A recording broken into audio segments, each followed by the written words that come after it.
What might be happening when we encounter someone who has a difficult time receiving feedback?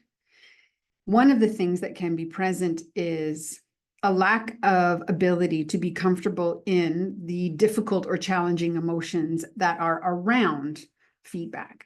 When we're receiving feedback, we can all relate to the fact that there are emotions that we will experience. And if we don't have the resiliency to be in those kinds of emotions and remain coachable and curious and open, what we do instead in those emotions is become combative and defensive.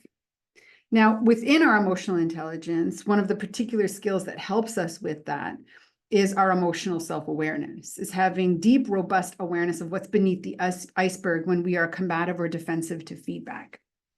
And yet this can be somewhat of a vicious cycle, because if I am unwilling to receive feedback, my self-awareness actually doesn't get better. And if my awareness doesn't get better, then my ability to receive feedback doesn't get better.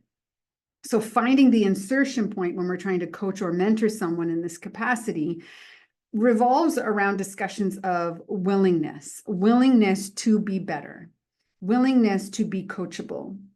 Not necessarily ability just quite yet, but are you willing to explore that space? And as soon as someone is willing to explore the space, then we can start talking about what they anticipate emotionally will happen as they step into receiving feedback.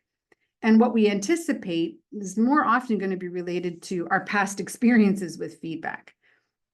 We might not necessarily always be bad at receiving feedback or always be combative or defensive to receiving feedback. So when you're trying to coach and mentor someone in this space, good questions to ask are about when and with whom. When are you combative and defensive to feedback? What might be the topic or the context, and with whom? So in people's lives, they will have individuals where receiving feedback from them is really easy, that they are open and curious to that person's feedback. And there will be other people where they are not. And those are great insertion points to start discussing where an individual's combat and defensiveness comes into play as related to feedback. And as soon as you start to crack that and help them to become more aware of their emotional creation and their emotional self-awareness, then you're starting to move the momentum in the right direction.